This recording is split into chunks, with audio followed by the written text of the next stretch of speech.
I try to make panels fun, so hopefully this is going to be a fun panel, but you can leave your feedback afterwards and we can use it to improve future panels. We're talking about investing in transportation, which has a lot of different aspects.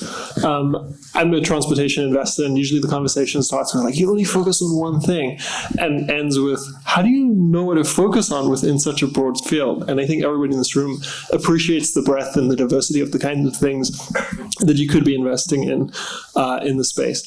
I'm not going to do the thing where everybody introduces themselves because I think that's kind of boring. So I'm going to jump in with a question and start the conversation. If you want to scream out questions from the audience, feel free to do so. I'm Israeli, so I'm pretty open to that. But where I want to start is talking about the macro, because that seems like a good place to start. So the macro is bad, I think. I mean, unless you've been living under a rock, it's probably also bad from your perspective too. We've got this inflation problem. We've also got a war in Ukraine, which is affecting a lot of the global economy. There's not much capital going into startups right now. And the reason for that is when the cost of capital goes up with inflation, the amount of capital going to risky things goes down. And startups are about as risky as it gets. So on this question, I'd love to hear your thoughts on the macro level. How are you seeing these headwinds, these complications, these specific challenges? Antonio, I know you're involved with Bird in some way, the companies like that are really hurting right now.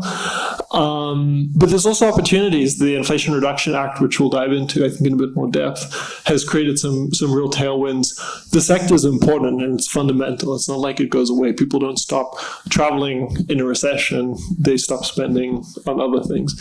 So how do you see the challenges right now from your front row seat, but also what are you excited about? What are the opportunities?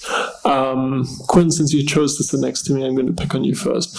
But then, you guys have to be worried because I haven't decided yet who I'm going to pick on next.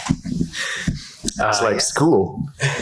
So yeah, challenges and opportunities with respect to macro. So first, an observation, valuations of public mobility tech companies have dropped about 80% on average as compared to last year. A lot of the de-SPACed companies, the SPACed companies, and also non-SPAC mobility companies dropped about 80%. Some better, some have fared worse. Although you could ask how much Tesla's value has dropped, because that's like 80% of the total value in the market. Yeah, that's right. Yep. And then if you look into late stage privately held companies, I would say on average it's been about 50% drop in valuation as compared to last year. And then if you look at early stage companies, let's say seed or Series A, drops probably closer to around 30% as compared to last year. And so we as a firm, we have 40 portfolio companies or so. We have about $500 million under management. Some of our public companies have gotten hit bad. Our private late stage companies have been hit moderately, and actually some cases have raised up rounds. And then where we make our initial investments tends to be early stage, seed and Series A, and valuations have definitely dropped there, which is good when you're an investor, right? You want to kind of buy low, sell high, if you will. And so the entry valuations at which we're investing our latest funds are lower than they were last year, which is great from an investor's perspective.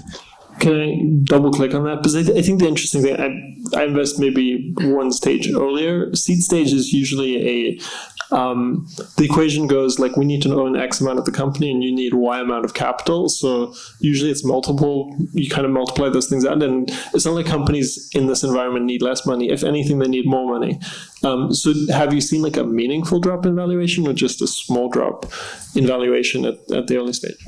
So yeah, the valuations dropped about 30%. As far as like the magnitude of the raise, the size of the raise, I wouldn't say I have as firm an estimate of how the size of the raise has dropped. But it's definitely, the size of the raise has dropped. And then if you look at VC industry stats around how much capital is being deployed by stage, you can see there has been a massive drop off. I would say the drop off in capital deployed has actually been even greater if you go to, let's call it emerging VC geographies. Let's say Latin America or cities in the US outside of, let's say, the major tech hubs, Silicon Valley being probably the number one, New York probably number two, maybe here in LA is number three these days. If you go outside of those major hubs, there's actually been a greater drop in capital deployed. Let's say out in the Midwest, maybe Seattle. You can also argue is a pretty robust VC and startup hub. Because just on that point, I think the challenge is just to raise money. I think the startups that do raise money raise it somewhat similar valuation. Maybe it's gone down, but I think the total number of companies able to raise goes down, and then you have like a much more intense kind of culling off at the early stages. Antonio, you look later stage, so I decided to pick on you. Thanks for picking on me. Yeah, so indeed. So the perspective that we have is, I guess, Series B onwards. So we'll finance commercialization. So the challenge really, from the market perspective right now is more how to throttle back growth and focus on cash flows, because they do have more levers than earlier stage tech companies. And really, we're more about, our portfolio companies are more about like deploying the capital. So I would say effectively all of them, including Bird Canada actually, all our mobility services companies, it really is focused on cash flows. And I say that this current COVID environment actually improved utilization rates for both our car sharing company, Occhionero, and Bird Canada. So they are actually performing incredibly well because of the current situation. So that's kind of the macro environment. And then I would say, we here are in the business of deploying capital, so you really can't time when to invest. 2020 was a particularly good year in terms of valuation environments.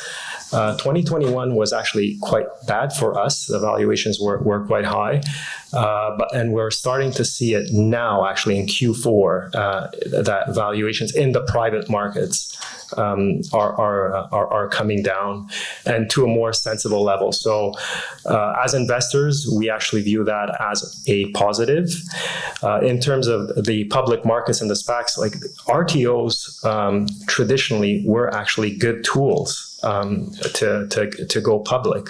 And I think the SPACs of late were trying to solve for two things, is actually proving out technology and then accelerating growth maybe at rates that were a little bit too aggressive. So they're all throttling back now. And unfortunately, some of them may very well be orphan stocks, and it's very difficult for them to come out of that status and may very well have to go private in a daytime scenario, and some may very well disappear. And anything positive? I feel like we're leaning very heavily into the negative, but maybe, I mean, you mentioned that companies are performing well in certain cases with high utilization rates, but do you also see, like, once these clouds kind of lift, like real opportunities kind of shifting into focus? Yeah, so my personal perspective, I see the glass overflowingly full. The IRA in particular, when I give a read to that, for me, that is actually an economic rewrite that is focused on decarbonization and industrialization. That is maybe half to 3/4 of the entire economy. And everything that we are doing here today is basically being addressed by that IRA. It is not just a collection of green policies to accelerate EV adoption, but it will. I think we will do incredibly well with the IRA and the Infra Act, and every other nation as well has their equivalents. So we view that as quite positive, and I think every subsector that we're looking at is actually benefiting from it, tangibly, whether it is a manufacturing opportunity, whether there's EV subsidies, and keen to hear Hooman in terms of financing opportunities as well. So we see a huge upside, regardless of the turbulence that we're experiencing in the short term. Hooman, do you want to jump in? Sure. Thank you. The market always seems to be either too hot or too cold, right? So we had 5 years where the tap was open, and anyone who didn't really have the right business stage was able to get access, for example, to public money, and skip over a lot of VC rounds. And perhaps things were funded that wouldn't have been in a less exuberant market. Now we seem to have sprung the other way, and markets are cautious, and businesses that shouldn't be can be punished for it, right? So the market's never fair. But as investors, and I don't, I would hate to sit here and tell everyone how good it is for us, but it's better for us, right? Because you have better valuations, you have less competition, you have more rational decision making in terms of capital allocation, and businesses like the ones you mentioned, Antonio, are being forced to work on cash flow and sustainability and replicability of their own business models, which creates businesses that will be around in 3 to 5 years. And I think for everything that everyone in this room wants, right, which is the adoption of these new, cleaner, technology-led, more resilient, more inclusive forms of transportation.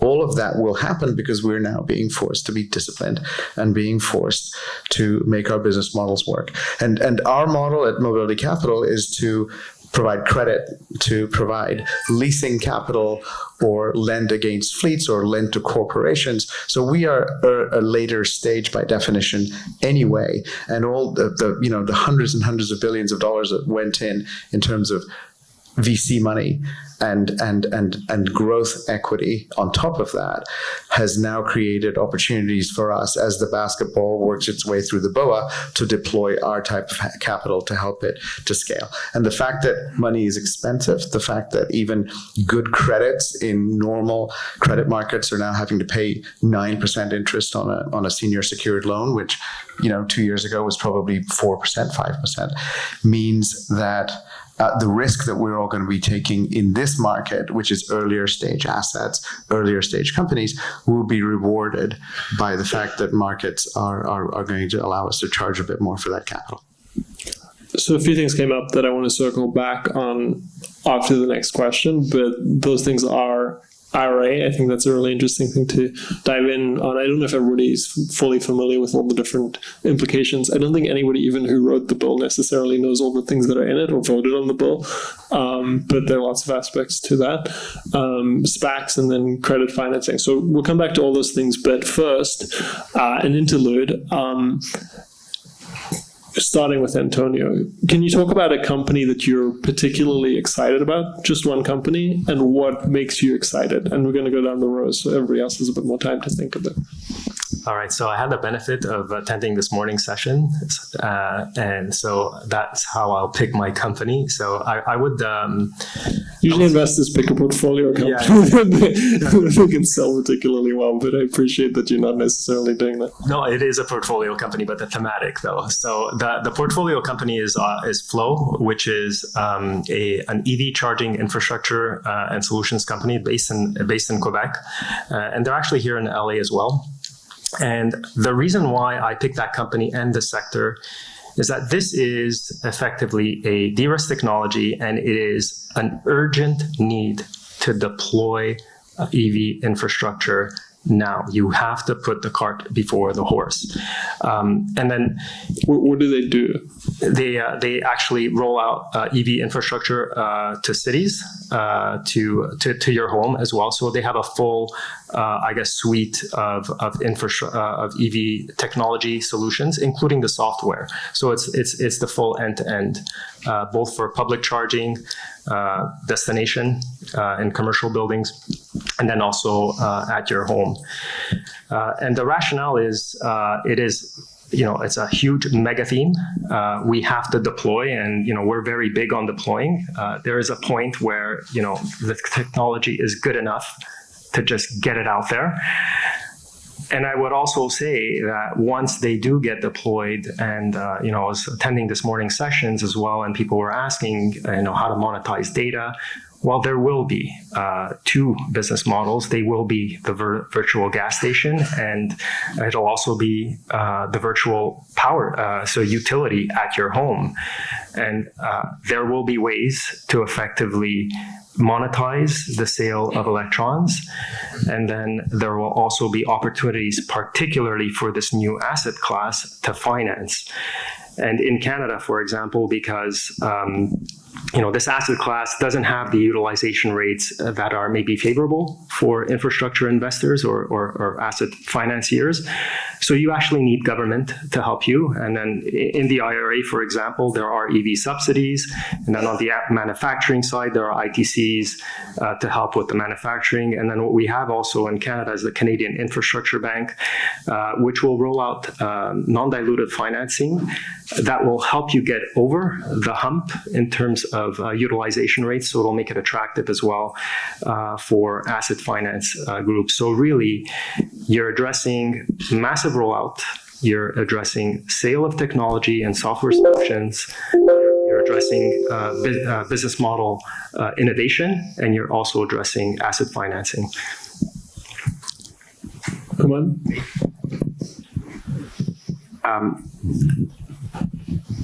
I like batteries. All roads lead to batteries, and I think the other roads all lead to clean energy to charge those batteries, so we genuinely become green and sustainable. One business that we're talking to, it's not in our portfolio, is a business called Danner.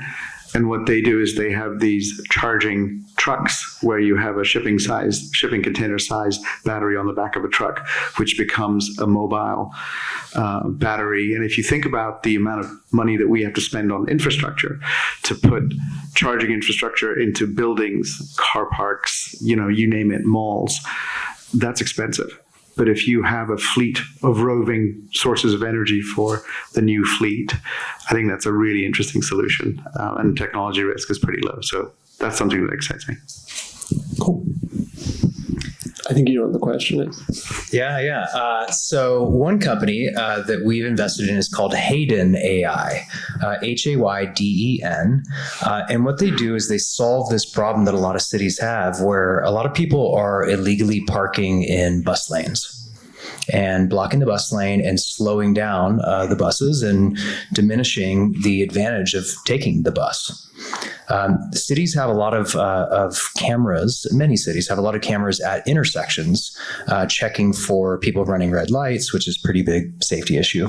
But there aren't as many automated solutions for the road segments in between intersections for enforcing there. Someone, let's say, parking a bus lane, or someone illegally passing a school bus that is stopped at the side of the road and the kids are crossing the street.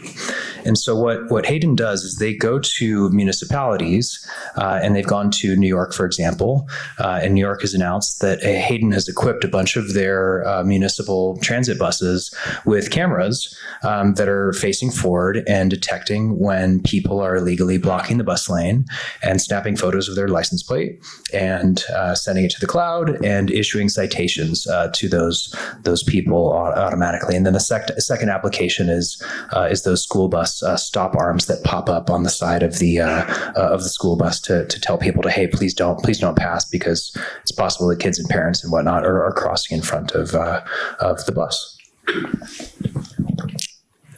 I like this technology in part because I'll tell you a little side thing about myself. I live in Tel Aviv, and the thing that peeves me is people who park in bike lanes. Like, we've created this whole separate grade of infrastructure, and then people just think that it's a parking space, even though it's given up to a completely different mode that's much more efficient. And often these overlap with bus lanes. And in Tel Aviv, there's an app where you can report things to the municipality. Whenever somebody parks in the scooter parking lane or the bike lane, I immediately report them, but the enforcement's not really great, because I think for the most part, regulators have a double standard. Cars can do kind of whatever they want, and then everybody else has to kind of work around that existing system.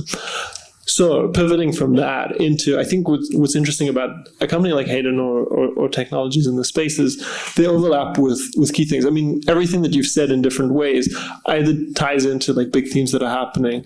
Hooman, your company is leveraging the electrification or the shift towards batteries and the ways in which energy can be used, charging infrastructure and that build out, and then the challenges of regulation. So I want to just double click on the question of regulation. I'm assuming there are a bunch of regulators in the room now, and I think there's like an interesting aspect to this whole industry, which is that regulation matters way more than in traditional tech. And it's a massive threat. Sometimes it's an opportunity.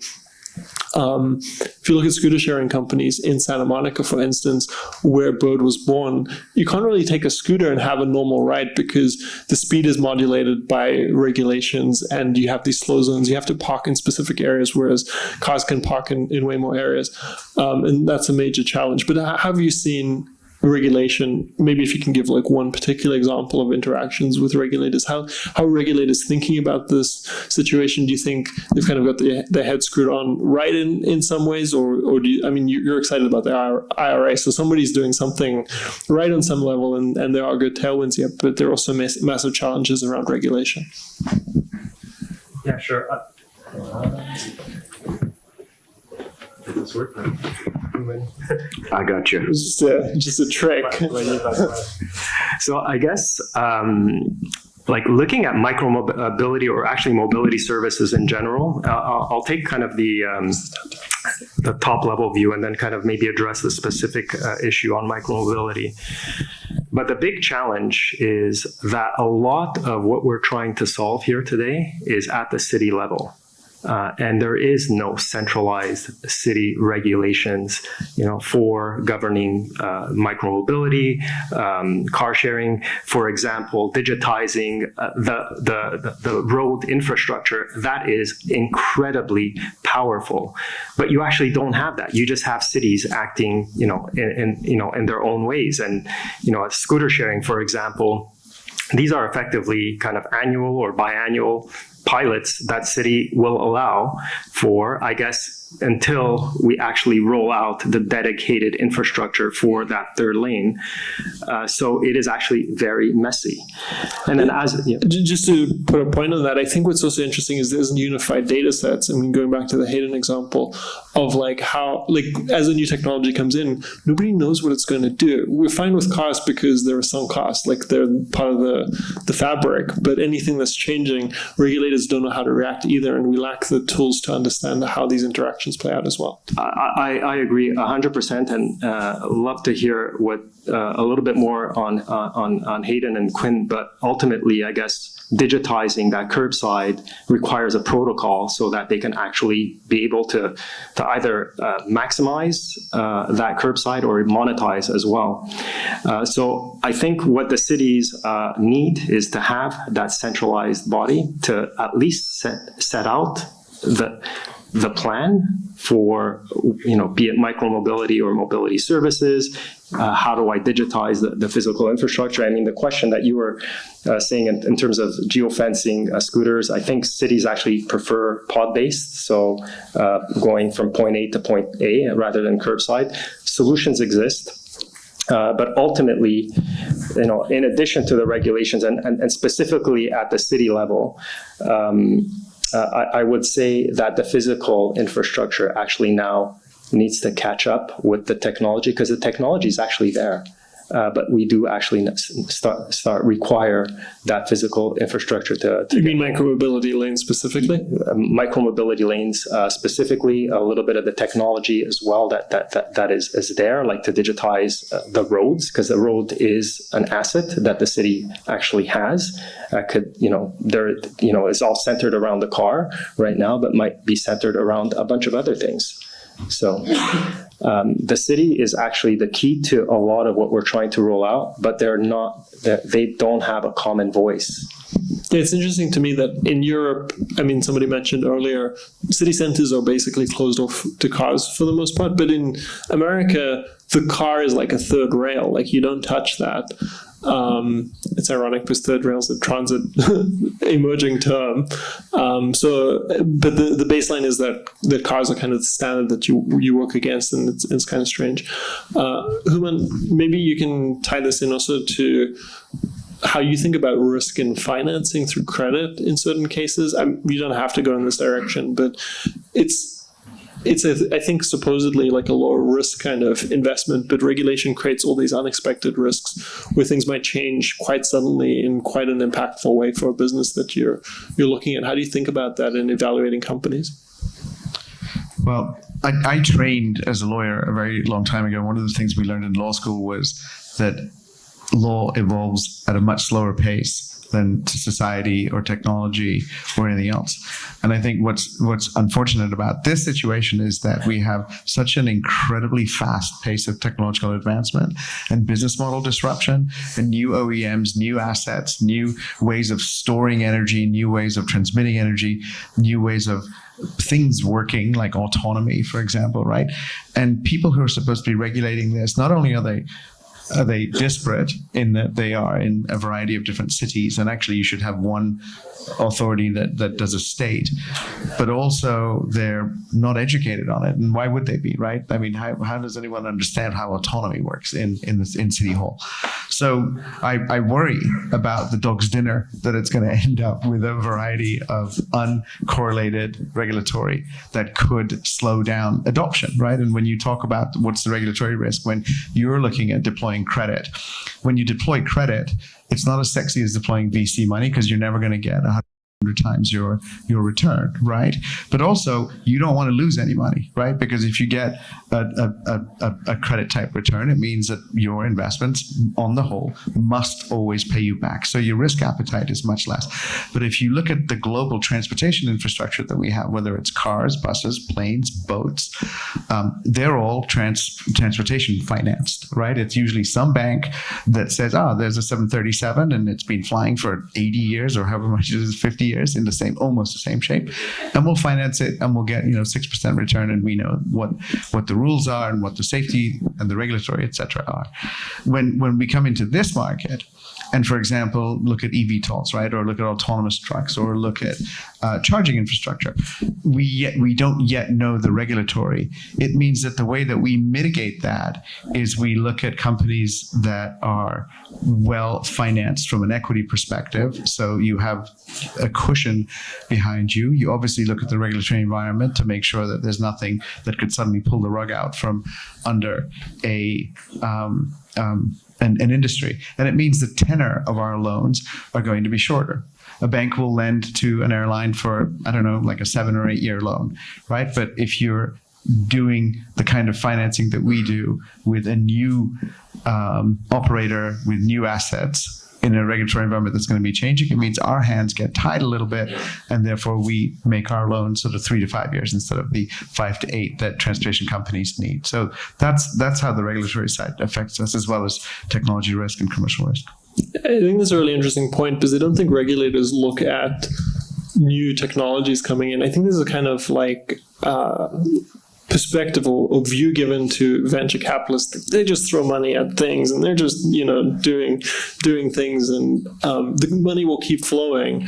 And what we need to do is make sure that this technology is on the right track, as if it's inevitable. But I don't think it's inevitable that scooter sharing companies are going to be, rapidly investing in a new, clean, very high throughput, low footprint technology, unless there's a regulatory pathway that's created for that.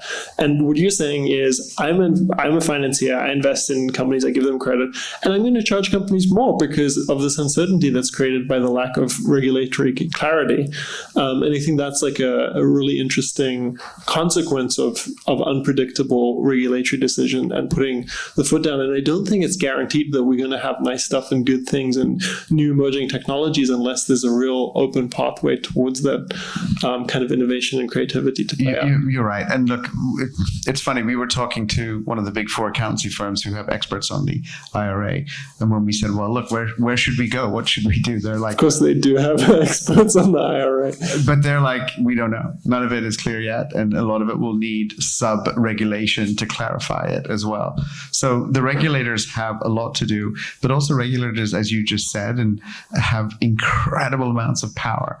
And just giving a tax break or just giving, an incentive for someone from a financial perspective to be able to make their business scale is one of the most powerful tools we have in a capitalist society. And the regulators, you as a VC, you're looking at trends, you're looking at what's it going to be like in 3 years, which one of these technologies is going to make it, where should we deploy our capital and our time. I don't know if regulators do that, and I don't come from that world, so I apologize if I'm besmirching. But do they sit and think, well, this is all the technologies that are out there, and this is what we can use to help the ones that are going to be doing what we want our society to look like, or creating the society that we want, because we have this magic wand of tax breaks and helps and incentives and all this stuff. I don't know. I hope they are, and I hope they all talk together, because we're building an ecosystem from scratch. Yeah, one more quick dig, and then I'm going to throw you a couple question, Quin, so get ready for it. But I think I've been having a fascinating... I wrote a book about transportation, economics, financing, and I had somebody from the Oslo Public Transit Authority reach out to me and loved the book because it was this very organized way to organize different transit systems. And the way they look at transit is so interesting because it's a completely integrated system that's managed by the government. And again, emphasis on integrated, all the pieces fit together. So they think of scooter sharing as a way to feed transit in a network, and then they'll just ban cars from the center of the city. And he actually wrote to me as I've gotten older, sometimes you just need to ban things, which is really powerful. Like you said, the power of regulators. When you can turn the off switch on something, which has happened to Uber in certain places, etc., that's a really, really powerful hammer to kind of wield. We just haven't wielded it in America around cars. Cars are basically obese and can do whatever they want in most cities, and there isn't a real emphasis on that. And look, let me add one more thing. I used to live in Switzerland, and like the Norwegians, there's a culture of social good, right? And if for social good, you got to give up your car. Most Swiss people will do it, and they won't protest. But there's also alternatives. You can take Swiss Railway as a backup plan, and there are ways. And you can usually also pay more, and then you'll be fine in Switzerland. Quin, so the couple question. I hope you're excited about it. But if you've got a specific example of a company that you've worked with in your portfolio that was dealing with regulation in a way that you might not have expected, or interactions you've had with regulators that you've seen kind of from the board level, can you give some kind of story? Sure. I can think of cases where the absence of regulation caused us to invest. And I can think of cases where the absence of regulation caused us to not invest. If I had to generalize, I would say that regulatory gray areas are a wonderful thing for startup companies, in the sense that those gray areas, startup companies regularly enter those gray areas. Whereas large corporations tend to avoid those gray areas. The large corporations have a lot more to lose, and the startups have very little to lose. And so while those gray areas exist, the startups exploit them, and corporations tend to stay away. And the corporations are oftentimes complaining that startups are violating those gray areas. So I would say competitive advantage to the startup if a gray area exists. An example of a case where a lack of regulation caused our firm to sit on the sidelines and not invest into a company. So micromobility, scooter sharing came along, reached peak hype around 2018 or 2019. I think most of the startups were started around 2016, 2017, Bird, Lime, et cetera. And we noticed that a lot of the cities, there were some cities that immediately were starting to regulate them. They had been burned by rideshare, and they noticed all these scooters getting thrown on the sidewalk, and they started to regulate the heck out of them. But a lot of cities just kind of just sat back and watched and waited to see what would happen. And what did happen is a lot of startups came in and flooded the cities with scooters. from an investor's perspective, we saw that and we noticed that there was really kind of unconstrained supply of scooters on these streets. And when you have this supply glut, that causes prices per scooter ride to drop. And so that caused us to sit on the sidelines because we didn't want to go and fund this mass deployment and excess deployment, in our opinion, of scooters on city streets. So we waited until we found a company that would try to solve that. And so we eventually found this company called VO that's based here in Santa Monica. And their strategy was to only go into cities that had regulated.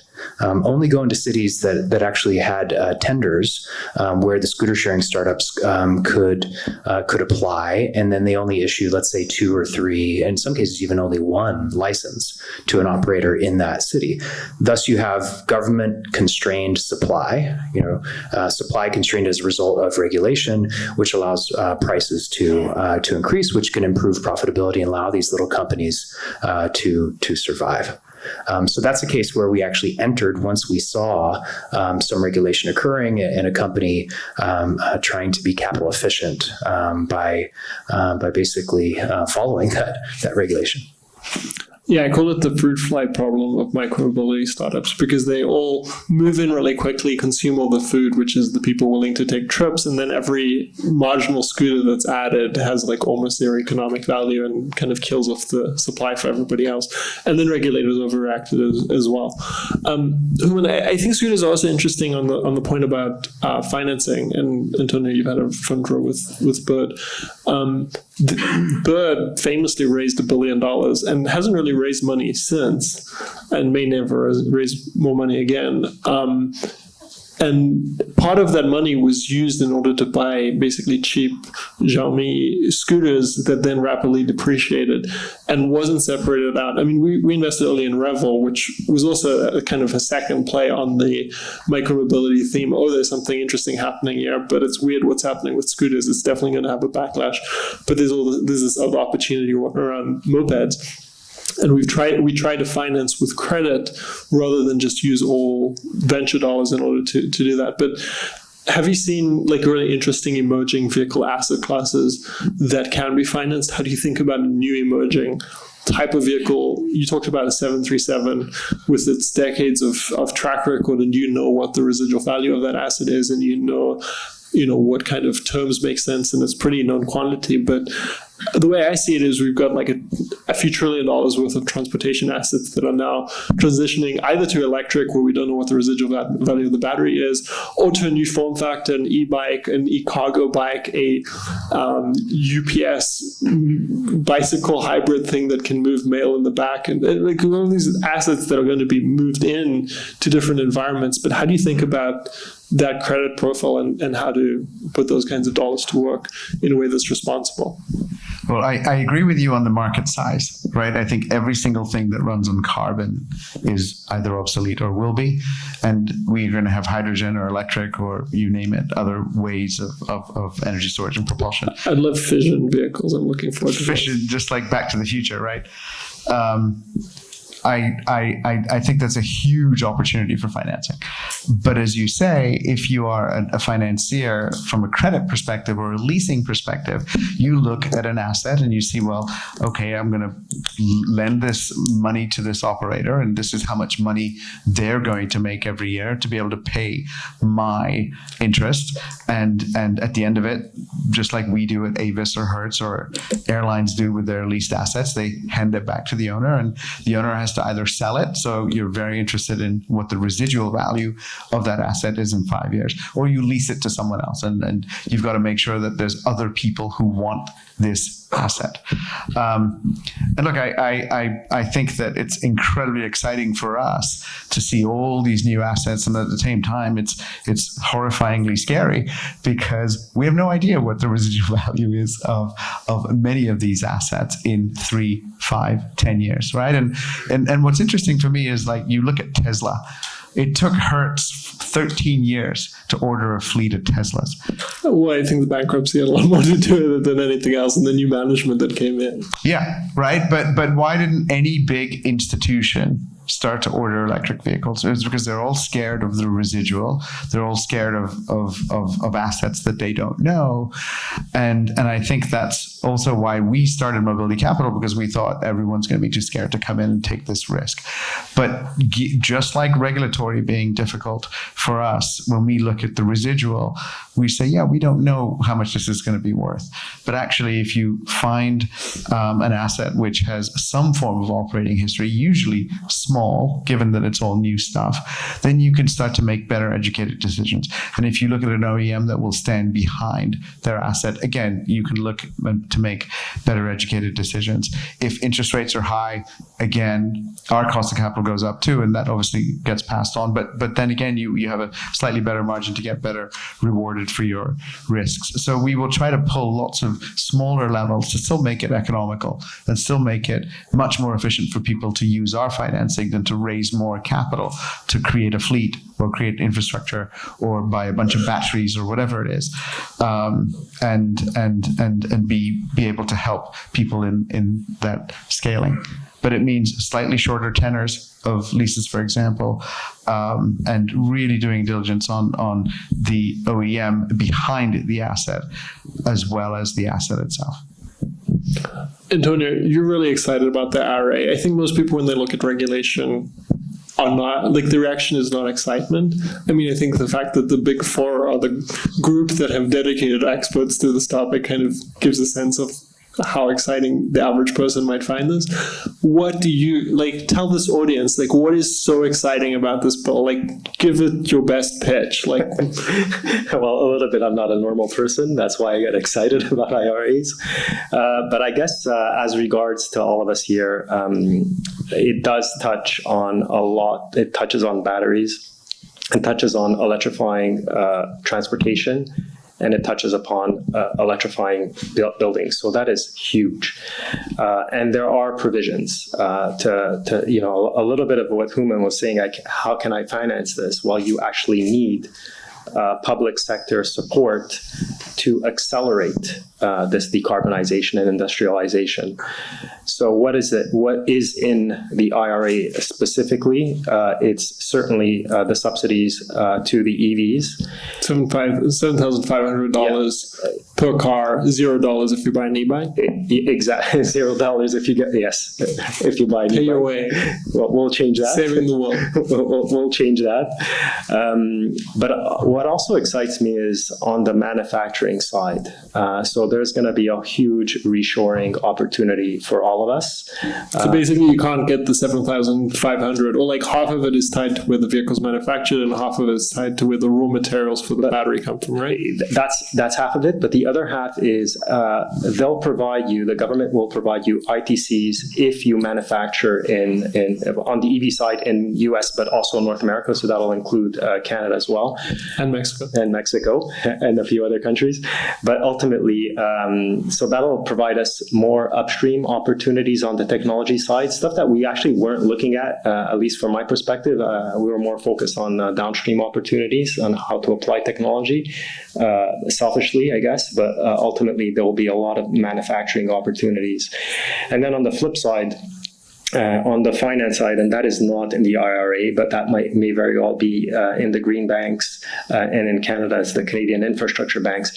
They will help finance the rollout of zero-emission vehicles and infrastructure as well, so that it is viable. Because the payback periods, I guess, for larger vehicles is longer ended.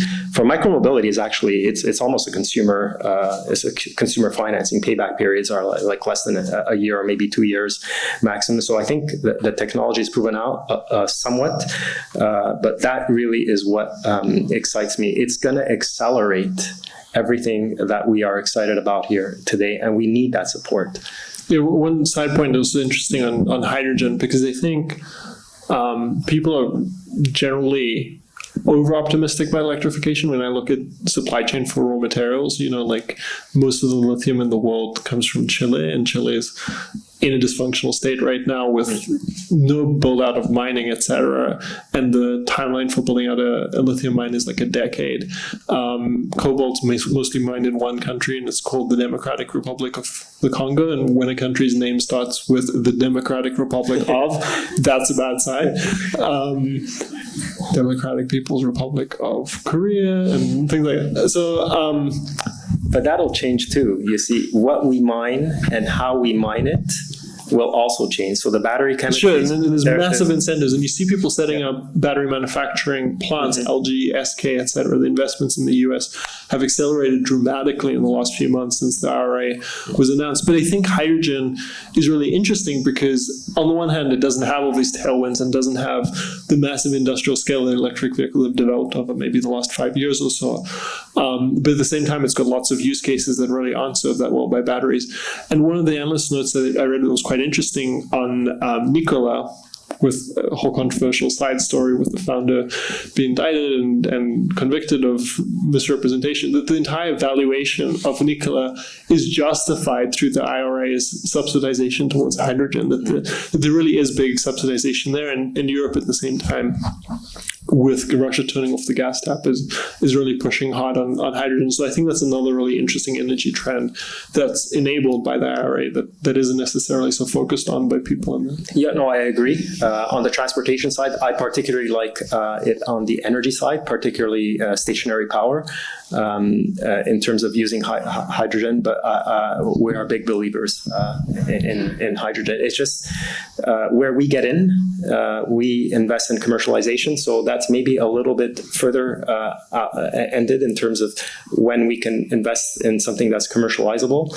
And that's why we're kind of very big now on EV, because it's a ready opportunity here and now to kind of roll out. Hydrogen maybe a little bit further down the road, but yes, there are provisions for that. And also in Canada, there's the Canadian growth plan as well that's going to invest heavily in hydrogen and CCUS and various other kind of larger technologies. But isn't it interesting that we'll have a world where right now everything runs on oil, right? It's different distillates, but it's all oil.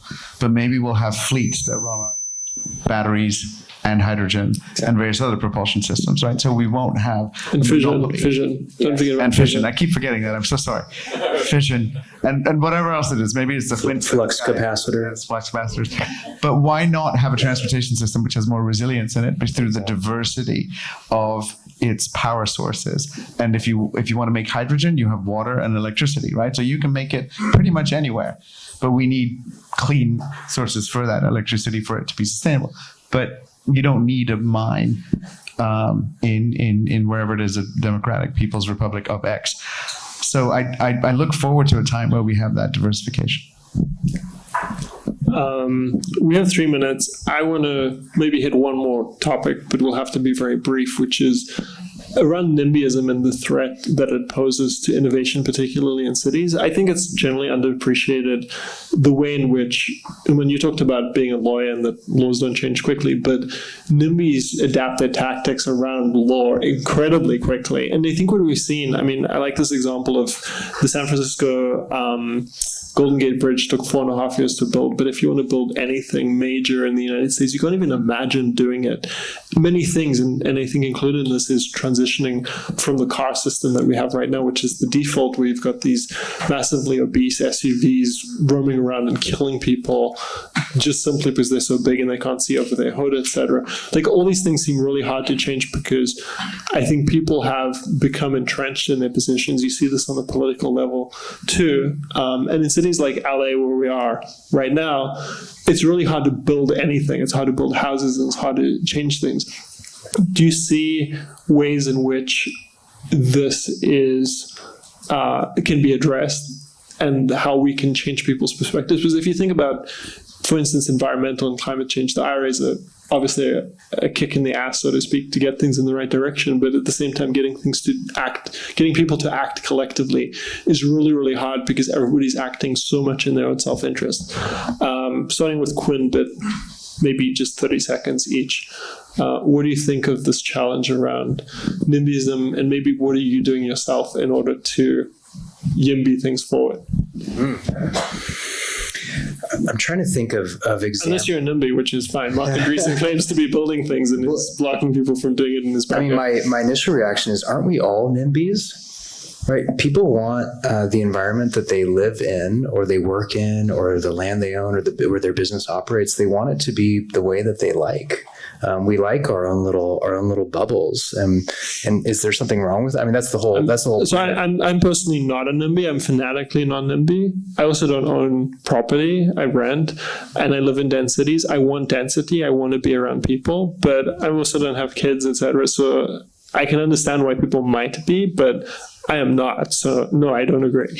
Yeah, I mean, I want as much building as possible. The only city I'm truly happy in is New York City, because everything's tall, and then I'm not happy that enough building isn't happening. So, I mean, I don't want bad things in my backyard.